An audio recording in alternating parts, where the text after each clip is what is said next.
সভাকে প্রণাম। আমি আজকে এই নিয়ে দ্বিতীয়বার এই বৈঠকখানার আহ্বানে এসেছি। বিশেষভাবে কেন এসেছি সেটা আপনাদের একটু বলার দরকার। সেটা হলো, আমাকে এখানে ডেকে এনেছেন চন্দ্রিল ভট্টাচার্য। আপনারা চন্দ্রিল ভট্টাচার্যের অনেক পরিচয় জানেন, আমি আপনাদের আজকে একটি নতুন পরিচয় আমার ব্যক্তিগত ক্ষেত্রে জানাবো। সেটা হলো যে তিনি চন্দ্রিল আমার প্রথম গদ্য রচনার শিক্ষক।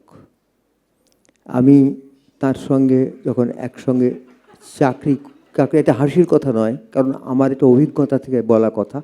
আমি আজ থেকে 3 মাস আগে মারা যাচ্ছিলাম, কিন্তু তারপর যখন ফিরে এসেছি তখন আমার মনে হয় কয়েকটা সত্য কথা আমার বলে যাওয়া দরকার।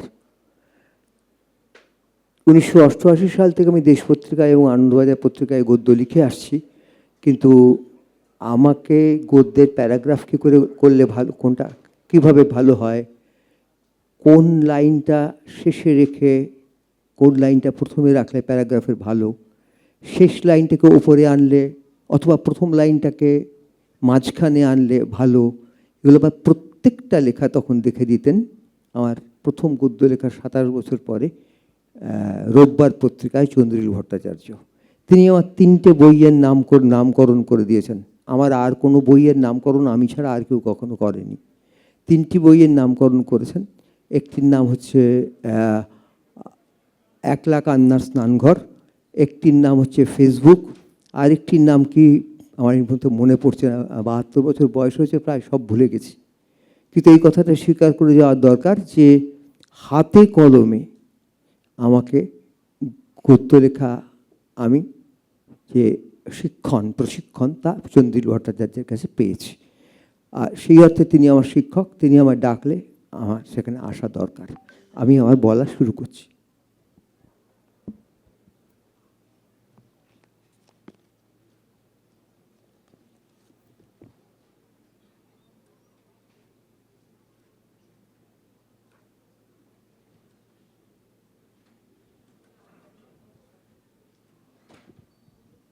আমাদের যে সীমানা বিষয়ে কথা আছে, আপনারা ওখানে পড়েছেন যে আমি এতটাই ভুলে যাই আজকাল যে আমি কি বলেছি চন্দ্রিলকে তা আমার পরবর্তীকালে মনে ছিল না, কিন্তু আমি সেই অনুসারেই বলবো। সীমানা হচ্ছে এই আজকে আমাদের এবারের বৈঠকের, আপনাদের এবারের বৈঠকের মূল কারণ। তা আমি প্রথমে কথা বলবো একটু জ্যোতিচিহ্ন নিয়ে।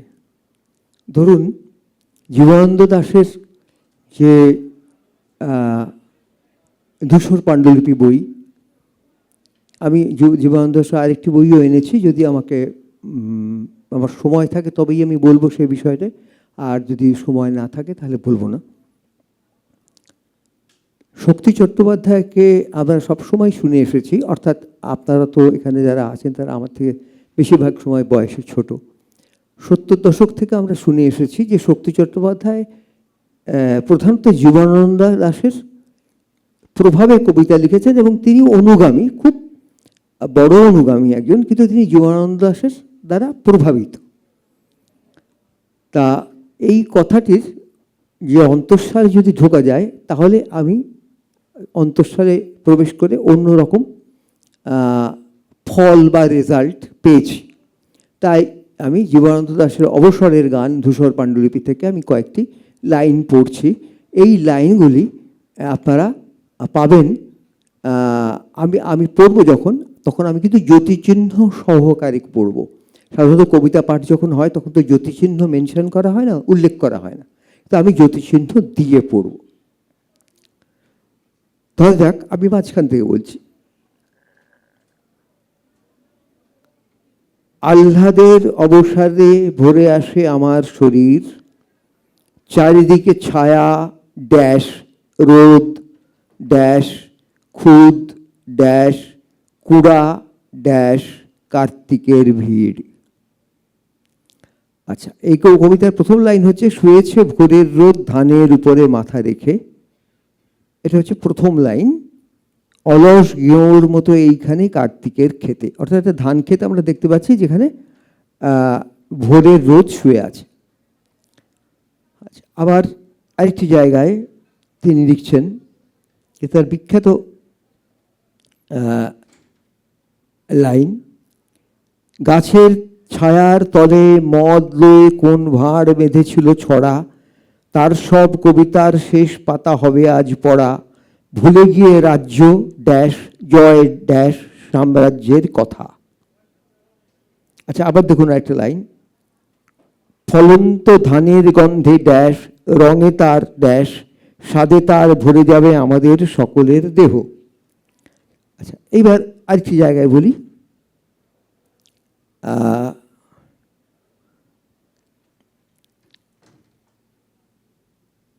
অনেক মাটির নিচে তাদের কপাল, কোনো এক সম্রাটের সাথে মিশে রয়েছে আজ অন্ধকার রাতে, কোনো জ্যোতিচিহ্ন নেই। যোদ্ধা ড্যাশ জয়ী ড্যাশ বিজয়ীর 5 ফুট জমিনের কাছে ড্যাশ পাশাপাশি ড্যাশ জিতিয়া হয়েছে আজ তাদের খুলির অট্টহাসি। আচ্ছা, একটা কথা আপনারা বলুন, আপনারা ভেবে, আমার যেটা মনে প্রশ্ন হয় সেগুলো আপনাদের বলি।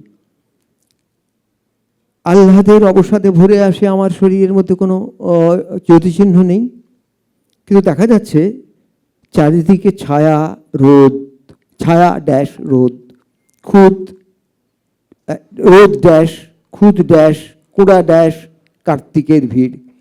আমরা কি বলি? রৌদ্র ছায়া, ছায়া রোদ একসঙ্গে বলি, খুদ কুড়ো একসঙ্গে বলি। উনি কি করছেন?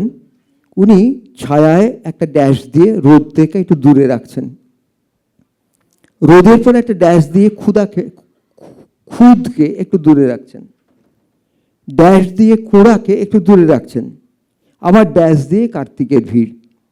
তার মানে ছায়া ড্যাশ, মানে ওইভাবে ড্যাশগুলো যাচ্ছে। আমরা রোদ ছায়া বলি, খুদ কুড়ো বলি, কিন্তু সে তার মাঝখানে ড্যাশ দিয়ে উনি দূরে সরিয়ে দিচ্ছেন। এইভাবে ভুলে গিয়ে রাজ্য ড্যাশ জয় ড্যাশ সাম্রাজ্যের কথা। রাজ্য আর জয় আমরা একসঙ্গে বলি, রাজ্য জয়, এই রাজ্য জয় করে এলো, কেমন? মল্লিকা সেনগুপ্তর কবিতায় ছিল, রাজ্য জয় করে এলো আমার প্রেমিক। তা এবার এই যে রাজ্য জয় কথাটা আমরা সাধারণত একসঙ্গে বলি, কিন্তু উনি রাজ্যের পরে ড্যাশ দিচ্ছেন, জয়ের পরে ড্যাশ দিয়ে সাম্রাজ্যের কথা লিখছেন। এই যে ড্যাশ দিয়ে দিয়ে দূরে সরিয়ে দিচ্ছেন লাইনগুলোকে, এবং লাইনগুলো গতি খুব ধীর আস্তে হয়ে যাচ্ছে, খুব ওই যে লাইনটা আছে না, আহ্লাদের অবসাদে ভরে আসে আমার শরীর, সেই অবসাদ এই জ্যোতিচিহ্নগুলোর মধ্যে দিয়ে আসছে। এবং দেখুন যে মাঠের ঘাসের গন্ধ বুকে তার ড্যাশ চোখে তার ড্যাশ শিশিরের ঘ্রাণ। এই যে বারবার ড্যাশ দিচ্ছেন, এর ফলে কি হচ্ছে? জিনিসগুলো দূরে দূরে সরে যাচ্ছে। প্রথম লাইনটা কি? শুয়েছে ভোরের রোদ ধানের উপরে মাথা পেতে। তার মানে আমরা একটা কবিতাটা পড়তে এসে আমরা একটা প্রান্তরের ধারে দাঁড়াচ্ছি, যে প্রান্তরটা আসলে কার্তিকের ক্ষেত, ধানের ক্ষেত। এই ক্ষেতের যে বিস্তার, তার যে স্থিরতা সকালবেলার, সেইটাকে উনি ড্যাশ দিয়ে দিয়ে ড্যাশ দিয়ে দিয়ে ধীর গতিতে অনেকটা প্রসারিত করে দিচ্ছেন, এবং সবটা করছেন গোপনে। এবং খুদের পরে ড্যাশ দিয়ে কুড়া, এটা কেউ কোনোদিন লেখেনি। রোদের ছায়ার পরে ড্যাশ দিয়ে রোদ কেউ লেখেনি। এই দিয়ে উনি বিস্তারটা দিচ্ছে, মাঠের বিস্তারটা দিচ্ছেন। আমরা এবার আমির খান সাহেবের একটা গানের ছোট্ট অংশ শুনবো। দেখুন উনি একটা স্বর থেকে একটা স্বরে যেতে, এটা বাড়াতের অংশ কিন্তু বিস্তারের অংশ, বিলম্বিত। দেখুন যে কিভাবে আমির খান সাহেব বিস্তারটা করছেন।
আচ্ছা, সায় পৌঁছলেন কত দেরিতে আপনারা দেখলেন, একটা স্বর থেকে একটা স্বরে কত দেরিতে যাচ্ছেন। তার সঙ্গে এই যে জীবনানন্দ দাশের এই যে একটা স্বর শব্দ থেকে আরেকটা শব্দের মাঝখানে ড্যাশ দিয়ে সময় নেওয়াটা এবং বিস্তারটাকে অনেক বড় প্রান্তর দেখিয়ে দেওয়াটা, তার একটা যোগ কিন্তু আমরা দেখতে পাচ্ছি। এইবার আমরা চলে যাব শক্তি চট্টোপাধ্যায়ের কবিতায়। যে শক্তি চট্টোপাধ্যায় সম্পর্কে শেষ জীবন পর্যন্ত বলা হয়েছে তিনি জীবনানন্দ দাশের দ্বারা প্রভাবিত, এমনকি শক্তি নিজেও সেটা স্বীকার করেছেন। মানে এরকম মানুষের হয়, শুনতে শুনতে শুনতে শুনতে মানুষ নিজে স্বীকার করে নেয় যে আমি এটা। আমি এবার একটা অন্য জিনিস একটু দেখাচ্ছি আপনাদের।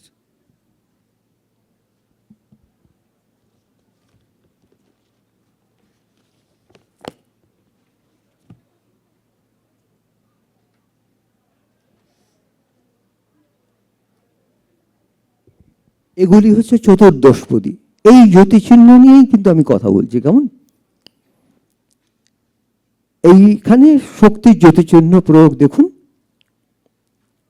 কখনো জাগিনি আগে ভোরবেলা ঘাসের মতন শিশিরে, কমা, চপেটাঘাতে, কমা, কিংবা ঝাউবন চূর্ণ করা, কখনো জাগিনি আগে ভোরবেলা, কখনো এমন জাগিনি, কমা, আমার চিন্তা চিত্ত চিরকাল ছিল জয় করা বিকাল বেলার।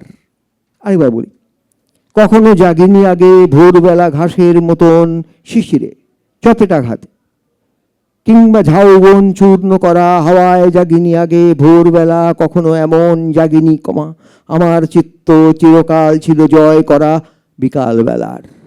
আচ্ছা, এই প্রথম পূর্ণজ্যোতি পড়ছে পঞ্চম লাইনে এসে। আমরা জীবনানন্দ কি দেখলাম? জীবনানন্দ স্থিরভাবে জীবনানন্দ চলেছে, এক একটা লাইন লম্বা হয়ে চলেছে, ড্যাশের পর ড্যাশ দিয়ে। ইনিও কেউ ড্যাশ দিচ্ছেন, কখনো জাগিনি আগে ভোরবেলা ঘাসের মতন শিশিরে, চপেটাঘাতে। মানে চপেটাঘাতেও শিশিরের 3 মাত্রায় কমা, চপেটাঘাতেও কমা। এই যে 3 মাত্রায় শিশিরের কমাটা পড়লো, এটা কোথা থেকে পড়লো? সম্মুখ সমরে পড়ি বীর চূড়ামণি, বীরবাহু, কমা, চলি যাবে গেলা ব্যোমপুরে অকালে, কমা, 3 মাত্রায়। এই অকালের পায়ের কাছে যে মধুসূদন দত্ত কমাটা রেখেছিলেন, সেই কমাটা এনে এখানে উনি বসালেন শিশিরের তলায়। এই ফার্স্ট এই যে গতিটা, এই গতিটাই ভেতর থেকে তফাৎ করে দিচ্ছে জীবনানন্দর সঙ্গে। আচ্ছা, আমি পড়ি আবার। আমি বলো, প্রথম পূর্ণজ্যোতি পড়লো 6 লাইনে এসে। আমি মাঝরাতে ঘুরেছি বাগানে, না, 5ম লাইনে এসে। আমি মাঝরাতে ঘুরেছি বাগানে, এ কি স্বাভাবিকভাবে আজ তুমি জাগালে আমায়, ভয় কি জন্ম কি এমনই ভালো, সন্ধ্যা হতে দেয় না সেখানে, অহংকার আলো করে রেখে দেয় মলিন জামায়, কখনো জাগিনি আগে ভোরবেলা, জাগিলে না আর সেখানে পেতাম, কেমন না জাগিলে আর কেমনে পেতাম ঘাসে শিশুরের নৈশব্দ করুণা, অবিরাম বুকে হেঁটে পার হওয়া জীবনে পাহাড়, বাঘেরও অসাধ্য, আমি বাঘ হতে বড় জন্তু কিনা, একি স্বাভাবিকভাবে আজ তুমি জাগালে আমায়, একি একাকী জন্ম ভোরবেলা উজ্জ্বল জামায়। তাই এটা স্পিডটা আপনারা দেখলেন, কি প্রবল স্পিড। আরেকটা কবিতা আমরা যাচ্ছি, সেটা দেখুন।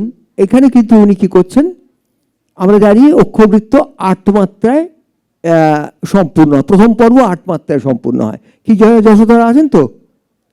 হ্যাঁ, আচ্ছা, তো 8 মাত্রায় অক্ষবৃত্ত প্রথম পর্ব সম্পূর্ণ হয়। এখানে উনি কি লিখছেন, একি আলিঙ্গন, বিস্ময়, আমি যখন থামবো বুঝবেন এখানে জ্যোতিচিহ্ন আছে। একি আলিঙ্গন, এ যে ওতপ্রোত ব্রাসের গঠন, পদতল মধ্য মাথা তাল করে ওষ্ঠ পেতে দেওয়া, খেতে ও খাওয়াতে। অর্থাৎ এইখানে আমরা দুমাত্রা করে কম রাখছেন। একই আলিঙ্গন, এই যে ওতপ্রোত গ্রাসের গঠন। পদতল মধ্য মাথা তাল করে ওষ্ঠ পেতে দেওয়া, খেতে ও খাওয়াতে, আবার দুমাত্রা কম রাখলেন। একই তামসিক কলঙ্ক মুখ্য নিষ্প্রভ প্রাণের, আবার দুমাত্রা কম রাখলেন। একই বদ্ধমূল সবিরোধী খেয়া। এই যে দুমাত্রা করে কম লাগছে, এটা স্পিডটা বেড়ে যাচ্ছে। আমরা তো চাইছি 8 মাত্রা, কিন্তু উনি ওই 6 মাত্রায় রেখে দিয়ে আমাদের ভেতরে ঢুকে দিচ্ছেন। এটা ওর আগে করেছেন বিষ্ণুদেব করেছেন 6 মাত্রার মাত্রাবৃত্তে। কীভাবে? একটা ছোট্ট লাইন বলি, লাল মেঘে ঠালে নীল মেঘ, নীলে ধোঁয়া মেঘেদের ভিড়। আচ্ছা, লাল মেঘে ঠালে নীল মেঘ, এখানে কমা। আসলে কি হবে? লাল মেঘে ঠালে নীল মেঘ, নীলে ধোঁয়া মেঘেদের ভিড়। এই তো 6 মাত্রায় যাবে ছন্দটা। এইবার উনি কি করলেন? লাল মেঘে ঠালে নীল মেঘ, কমা, লাল, ফলে কি দাঁড়ালো? লাল মেঘে ঠালে নীল মেঘ, নীলে ধোঁয়া মেঘেদের ভিড়। এই নীল মেঘটা লাল মেঘের মধ্যে ঢুকে পড়লো। পরের লাইনটা হচ্ছে হাওয়ায় হাওয়ায় কালো কলকির দিন হলো অবসান। এটা হচ্ছে 6 মাত্রায় যাচ্ছে। কিন্তু ওই একইভাবে দুমাত্রা কম রেখে একটা জ্যোতিচিহ্ন দিয়ে ওইটাকে স্পিডটা বাড়িয়ে দেওয়া হচ্ছে। এই একটা হাওয়ার ঝোঁক এসে লাল মেঘ আর নীল মেঘ, তার সঙ্গে ধোঁয়া মেঘেরা একাকার হয়ে যাচ্ছে। এই যে একাকার হয়ে যাচ্ছে, এটা বিষ্ণুতে আনলেন, লাল মেঘে ঠালে নীল মেঘ, নীলে ধোঁয়া মেঘেদের ভিড়। ঠিক সেই রকম একই তামসিক কলঙ্ক মুখ্য নিষ্প্রভ প্রাণের, একই বদ্ধমূল সবিরোধী খেয়া। এবার চুরমার করে দেবে দাও কান্তি সভ্যতার প্রয়োগ নৈপুণ্য ধর্ম, ধর্ম অনুসারে শিল্পরীতি বাক ও মুমুক্ষা, পরিপুষ্ট কোষে মূর্খ জ্ঞানভার, সমস্ত চুরমার করে দিতে বক্ষে খাক করো প্রীতি। এখানে দিতে বক্ষে কথাটা কিরকম পাশাপাশি রাখলেন। তার ফলে কি হলো? তার ফলে হলো সমস্ত চুরমার করে দিতে বক্ষে খার করো প্রীতি, এই তো কথাটা। কিন্তু দ্বিতীয় আর বক্ষে পাশাপাশি থাকার ফলে কি হলো? কোনো জ্যোতিচিহ্ন ছাড়াই এখানে জ্যোতিচিহ্ন লাগলো না, কিন্তু জ্যোতিচিহ্ন কাজ করলো। এই প্রসঙ্গে আমি পরে আসবো আবার। জ্যোতিচিহ্ন লাগলো না, জ্যোতিচিহ্ন কাজ করলো। কিভাবে? দিতে বক্ষে, মানে বুকে দাও। এইটা কিন্তু কবিতাটা কিন্তু সাংঘাতিক একটা কবিতা। একই সভ্যতার জড়ালো চণ্ডালে আশির গোড়ালি নোখ, একই আলিঙ্গন মানুষের ঘোরতর ব্যবধান, গাছাচ্ছলনার অন্তরালে অনৈসর্গিক কাম। একই জীবনে, আবার একই জীবনের চেয়ে ঢের কাঙ্ক্ষিত শিল্পের কাছে শিল্প কি বিমূঢ় অনাসৃষ্টি আলিঙ্গন, সাংঘাতিক পুরুষে পুরুষে। এই পুরুষে পুরুষে প্রেমের কথা এতে তিনি নিয়ে এসছেন চৈত্র 1367 সালের একটা কবিতায়। 1367 মানে এটা কত, এটা কত সাল? 33। তো 1367-তে উনি এই কবিতা লিখেছেন। এই যে সারাক্ষণ একটি আলিঙ্গন, এই যে ওতপ্রোত গাছের গঠন, এই একটা রাফলিং হচ্ছে, তাই না? এটা পুরো জিনিসটার মধ্যে তোলপাড় হচ্ছে। এই যে পদতল মধ্য মাথা তাল করে ওষ্ঠ পেতে, পদতল মধ্য মাথা করে মাঝখানে হাইফেন আছে।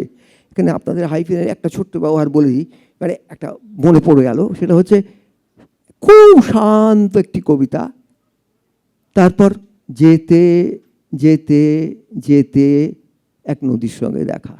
এখানে সুভাষ মুখোপাধ্যায় লিখছেন, তারপর যে হাইফেন তে, যে হাইফেন তে, যে হাইফেন তে, এতে না একটা লোক অনেকক্ষণ ধরে যাচ্ছে সেটা বোঝা যায়।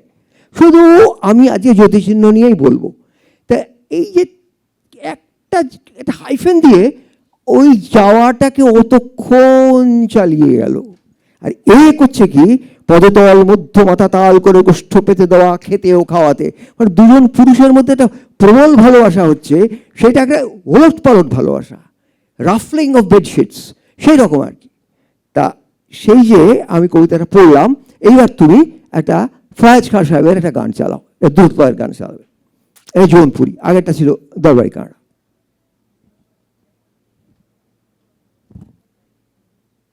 আপনারা এই নাটকটা দেখতে পাবেন, এর মধ্যে ফয়াজ খান সাহেবের গানের মধ্যে নাটকটা দেখতে পাবেন। ওর যেমন স্থিরতা দেখলেন, এর নাটকটা দেখতে পাবেন। এখানে নাটক দেখলেন আপনারা।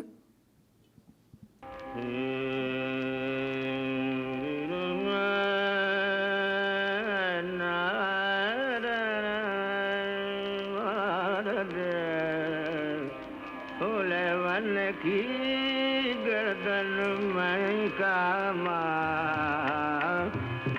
रे भोले मन की गर्दन में कामा फूल मन की गर्दन फूल मन की गर्दन में कामा और रे ये हरे हरे मोर मीत प्रियरमा फूल मन की गर्दन में गा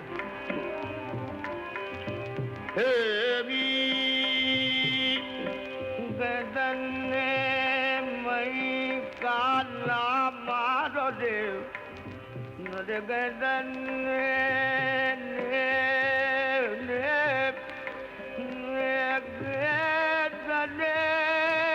मई काला मारो देव हे गर्दन मई कामा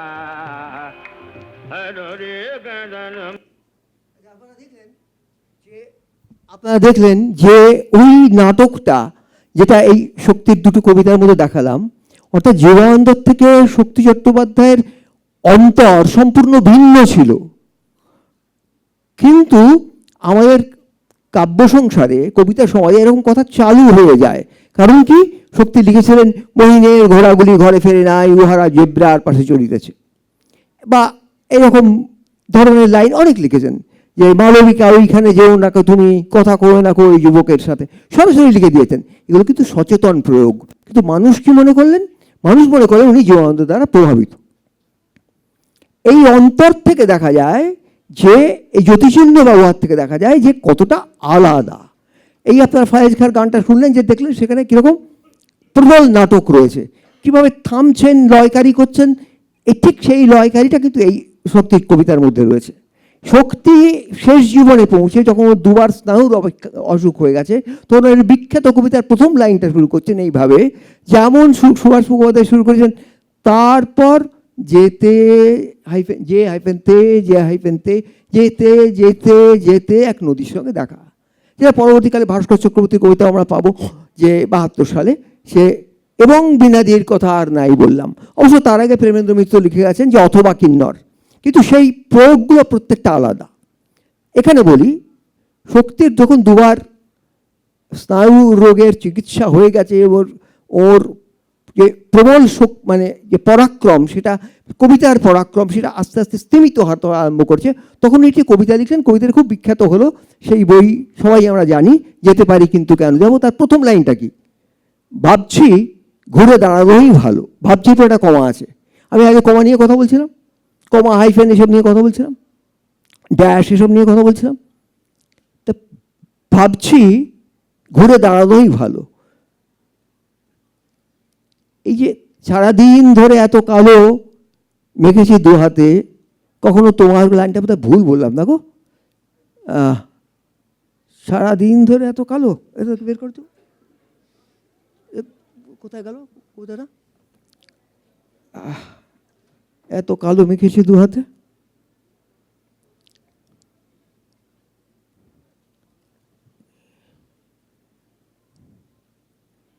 ভুল বললাম মনে হচ্ছে লাইনটা, কিন্তু এইটা লাইনটা আমি ঠিক বলেছি, যে ওই যে এই লাইনটা ঠিক বলেছি, যে একদম প্রথম কবিতা, একদম প্রথম কবিতা, ভাবছি ঘুরে দাঁড়ানোই ভালো, এত কালো মেখেছি দু হাতে, এত কাল ধরে কখনো তোমার করে তোমাকে ভাবিনি। আচ্ছা, ভাবছি কমা ঘুরে দাঁড়ানোই ভালো, পূর্ণচ্ছেদ, তারপর স্পেস। তার মানে ওই যে একটা পঞ্চম লাইনে ষষ্ঠ লাইনে এসে প্রথম পূর্ণচ্ছেদ পড়ছে, সেই শক্তি 20 বছর আগেকার শক্তি, আর তার 22 বছর পরে লেখা এই কবিতা, দুটো লোকের মধ্যে শারীরিক কষ্টের জন্যে, স্নায়ুর শক্তির জন্যে, অতিরিক্ত মদ্যপানের জন্যে ধীরে ধীরে একটা অবসাদ এসে গেছে। এই যে ভাবছি কথাটা বললেন, এর পেছনে কিন্তু ভাবছির পেছনে অনেক কথা আছে। আপনারা নীরজ চোপড়াকে ছুটতে দেখেছেন, জ্যাভলিন ছুটতে দেখেছেন, ছুটতে ছুটতে ছুটতে ছুটতে একটা জায়গায় এসে দাঁড়িয়ে যান, তারপর ছুড়ে দেন। ওই অতক্ষণ ধরে কবির পুরো জীবনটা যে অংশ লেখা হয়নি, মানে তার আগের কবিতায় উনি হয়তো লিখে গেছেন, কিন্তু এই কবিতায় লেখা হয়নি, সেটা ছুটতে ছুটতে ছুটতে ছুটতে একটা দাঁড়িয়ে বলেন ভাবছি, এখানে আর কমা, এখানে একটা কমা পড়লো, ভাবছি, এই ছেড়ে দিলেন, ঘুরে দাঁড়ানোই ভালো। মানে এই কমাটার সঙ্গে আপনারা কখনো জাগেনি আগে ভোরবেলা জাগার মতন শিশিরে চপেটা খাতে, কোনো দিন জাগেনি এমন কোন তফাৎ দেখুন কতখানি।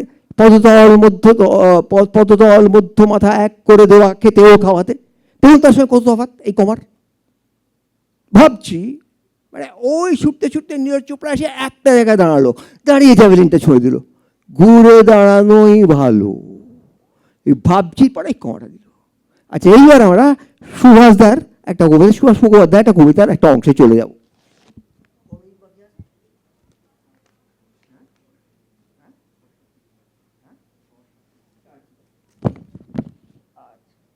সুভাষ মুখোপাধ্যায় একটা কবিতা, যেটি কবিতাটা বিখ্যাত কবিতা নয়, টানা ভগতের প্রার্থনা। আমি বলতে চাইছি যে অনেক সময় শব্দের অর্থ ছাড়াও, আচ্ছা চন্দ্রিল আমি 5 মিনিট বেশি নিই, চন্দ্রিল 5 মিনিট বেশি নিই, 5 মিনিট রবীন্দ্রনাথ দিয়ে শেষ করতে চাইছি, 5 মিনিট অনুমতি নেই, অন্য অসুবিধা আছে, ঠিক আছে আমি এইখানটাই বলছি। কাল আমার কি হয়েছিল জানি না, ঘুমের মধ্যে আমি কেবলই চমকে চমকে উঠছি। আমরা সুভাষ মুখোপাধ্যায় একটি কবিতার নাম টানা ভগতদের প্রার্থনা, টানা ভগতের প্রার্থনা। দূর থেকে আমার খুব আপনার কেউ যেন পালকি বেহারাদের গলায় ঘোর অন্ধকারের মধ্যে জল কাদায় ছপছপ করে হাঁটতে হাঁটতে সুর করে বলছিল, এই সুর করে কি বলছিল এটা শুনুন, এই কথাগুলো কিন্তু অর্থ নেই কোনো। ওহ এই বাঘটার কি বড় বড় থাওয়া, এই খবরদার, ইস এ কোথায় এলাম রে বাবা, এই খবরদার, অন্ধকার কি ঘুটঘুটছি রে দাদা, ধাক্কু না আবার খবরদার, চোরের মার খুব ফুর্তি রে দাদা, হাই দাবড়ে হুকুম দাবড়ে ধাক্কু না আবার, শূন্য হাতে দশার দুগ্গা, হিঙ্গা না আবার ধাক্কু না আবার, গড়গড়িয়ে খালে পড়গা, এই খবরদার। এই যে কথাগুলো, যেগুলো ধরুন যারা নলকূপ পোতে রাস্তায়, যারা একটা ভারী লোহার বিমকে টেনে তোলে ওপরে, তাদের গলা প্রাণ ভাঙা পরিশ্রমের আওয়াজের মতন এই পালকি বেহারাদের গলার আওয়াজ। এই কথাগুলো কোনো অর্থ হয় না, যে ধাক্কু নাবার, হাই দাবড়ে হুকুম দাবড়ে, হিয়া নাবার ধাক্কু নাবাড়ে, এই গড়গড়ি একটা লাইনের সঙ্গে একটা কথার কোনো মিল নেই। এই শব্দগুলো শুধু ধ্বনি। মানুষ যখন খুব অত্যাচারিত হয় তখন তার মুখ দিয়ে আওয়াজ বেরিয়ে আসে, মানুষ যখন খুব তীব্র আনন্দ পায় তখন তার মুখ দিয়ে আওয়াজ বেরিয়ে আসে। আমরা একটা গান শুনে বলি ওটা কে আওয়াজ, কেন কি আমাদের আনন্দটা মুখ দিয়ে কথা বের করে আনে। এই যে কথাগুলো আমি বললাম, ওহ এই বাঘটার কি বড় বড় থাওয়ায়, এই খবরদার, ইস এ কোথায় এলাম রে বাবা, এই খবরদার, অন্ধকার কি ঘুরঘুটি দাদা, ধাক্কু না আবার খবরদার, চোরের মায়ের খুব ফুর্তি রে দাদা, হাই দাবড়ে হুকুম দাবড়ে, হেইয়া নাবার ধাক্কু নাবার, গড়গড়িয়ে খালে পড়গা, এই খবরদার। এই যে হেইয়া নাবার ধাক্কু নাবার, এই যে হাই দাবড়ে হুকুম দাবড়ে, এই কথাগুলো তো কোনো প্রত্যক্ষ অর্থ নেই, কিন্তু কবিতাটা ওই শ্রমিকদের গলার প্রাণ ভাঙা পরিশ্রমের আওয়াজ হয়ে উঠলো। তুমি একটু প্রসূন বন্দ্যোপাধ্যায় নিয়ে একদম বড় খাসাবে প্রথম যুগের ছাত্র, তার একটা তারানা আমরা এবার আপনাদের শোনাচ্ছি। দেখুন তার তারানাটা কিন্তু কোনো শব্দগুলো কোনো অর্থ হয় না, বলো দাঁড়াদিন।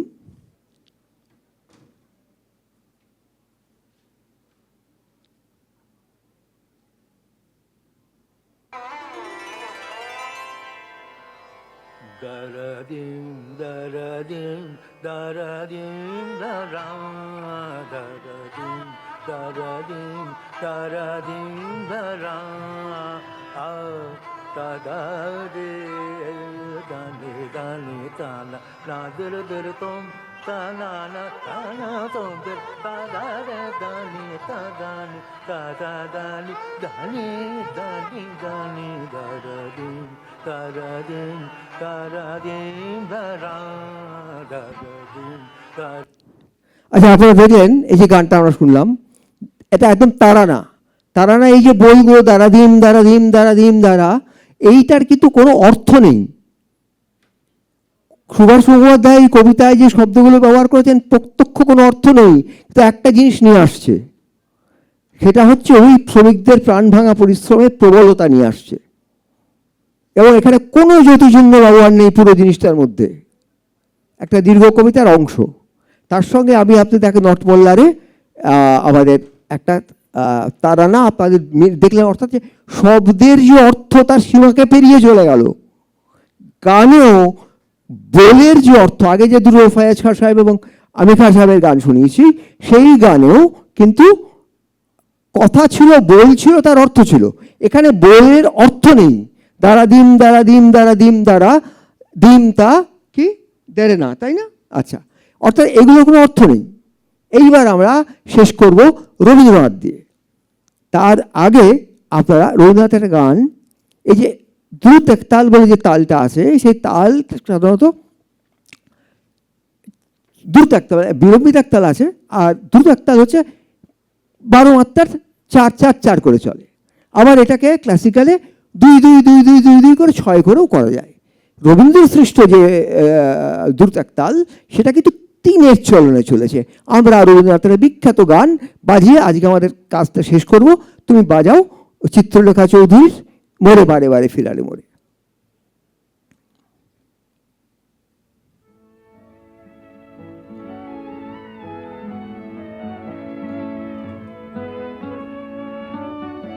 গানটার প্রথম দিকটা আমাদের শুনতে একটু অনুরোধ করব।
বন্ধ করো।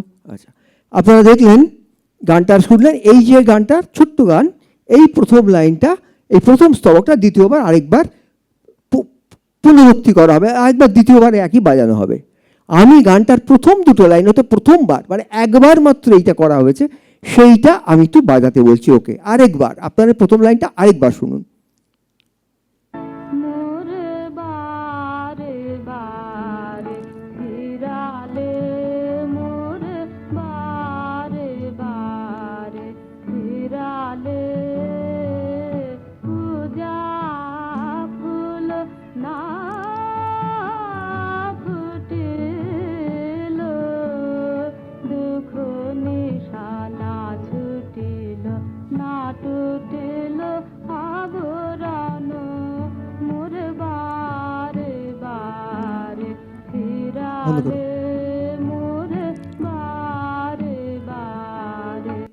আচ্ছা, আপনারা দেখলেন যে মোড়ে কথাটা উনি এক জায়গায় এসে, পুরো গানটার মধ্যে মাত্র একটা জায়গায় মোড়ে কথাটা প্রায় যেন তালের বাইরে রাখলেন। আসলে রয়ে পড়ছে 9 মাত্রা, 10 মাত্রা পড়ছে, রয়ে পড়ছে 9 মাত্রা, 10 মাত্রা পড়ছে মূর্ধন্যয়ের উপর, আর কি আবরণ অয়ে পড়ছে 11 মাত্রা, আর 12টা প্রায় বাইরে যেতে যেতে মোড়েটা পড়লো। মানে মোড়েটা একটু বাইরে পড়ে গেল খানিকটা। মানে উনি আড়া ঠেকার জায়গাটা আনলেন না, খালি জায়গাটা আনলেন না, মানে ফাঁকের জায়গাটা আনলেন না, কিন্তু ফাঁকের কাজটা করে নিলেন। অর্থাৎ জ্যোতির কাজটা উনি করেই নিলেন, রবীন্দ্রনাথ এটা করেই নিলেন। এমনভাবে উনি রয়ে রাখলেন 9 মাত্রা, 10 মাত্রা রাখলেন, রয়ে রাখলেন 9 মাত্রা, 10 মাত্রা রাখলেন মূর্ধন্যয়ে, আর আবর ওখানে রাখলেন 11 মাত্রা, আর 12 মাত্রা যখন চাঁদটা শেষ হচ্ছে তখন রাখলেন মোড়ে। মোড়েটা তাড়াতাড়ি উচ্চারিত হলো, একবারই ওরকম তাড়াতাড়ি উচ্চারিত হয়। কেন মোড়েটাকে উনি বাইরে রাখলেন? এটাকে শুধু সাংগীতিক কারিকৌশলের জন্য, কারুকৃতির জন্য, যে আমি এই জিনিসটা জানি। আমরা যেমন অনেক সময় ওই বেণীমাধব টানুপ আজ সমিল গদ্য লিখেছি, তাই না? যে দেখো আমরা কিন্তু এত রকম মিল জানি, আমি লিখেছি সমিল গদ্য এইরকম। তারপর ধর নুন বলে আমি যে কবিতা লিখেছি সমিল গদ্য, ওগুলো তো কবিতা নয়। তা ওই রকম সমিল গদ্য সেরকম, কারণ উনি আমি দেখো এটা জানি, এটা বোঝানোর জন্য করলেন না। লোকটিকে, মানে যে বলছে আমাকে বারে বারে ফিরালে মোড়ে, তাকে তো বাইরে রাখা হচ্ছে। যতবার সে যেতে যাচ্ছে তত তাকে ফিরিয়ে দেওয়া হচ্ছে, সে বাইরে আছে। চাই বাইরে আছে বলে মোড়েটা এমনভাবে উনি রাখলেন, একবারই রেখেছেন কিন্তু পুরো গানের মধ্যে, যেটা মনে হবে এটা যেন আমাদের আড়ে পড়লো, অথবা আড়ে পর 12 মাত্রায় পড়েছে। এটা এমনভাবে ওটাকে স্থাপন করলেন যে মনে হলো ওটা বাইরে আছে। এইখানে ফরাসি কবি স্টেফান মালারমে, তার একটা তত্ত্ব ছিল আবসাঁ, মানে তিনি অ্যাবসেন্সের কথা বলতেন। মঙ্গলবারে তিনি বসতেন তার বাড়িতে, এবং সেখানে ভ্যালেরি ভেদলেন সব যেতেন। 1898 সালে মালারমের মৃত্যু হয়, এবং 1898 সালে ব্রেস্টের জন্ম হয়। মানে এরকম একটা জার্মানিতে ব্রেস্টের জন্ম, আর মালারমের মৃত্যু হচ্ছে ফ্রান্সে। এই যে আবসাঁ অর্থাৎ অ্যাবসেন্স, এই অ্যাবসেন্সটাকে রবীন্দ্রনাথ নিয়ে এলেন ওই মোড়ের ব্যবহারের মধ্যে। আমি যে আপনাদের কাছে রইলাম এতক্ষণ, এটা আসলে একটা অ্যাবসেন্স, একটা অ্যাবসেন্স। এটা কিন্তু উপস্থিতি নয়, এটা একটা অ্যাবসেন্স, একটা জ্যোতিচিহ্ন, একটা কমা, একটা হাইফেন, এর বেশি কিছু না। আমি বাংলা কবিতায় একটি জ্যোতিচিহ্ন মাত্র, অর্থাৎ থেমে যাওয়া। নমস্কার।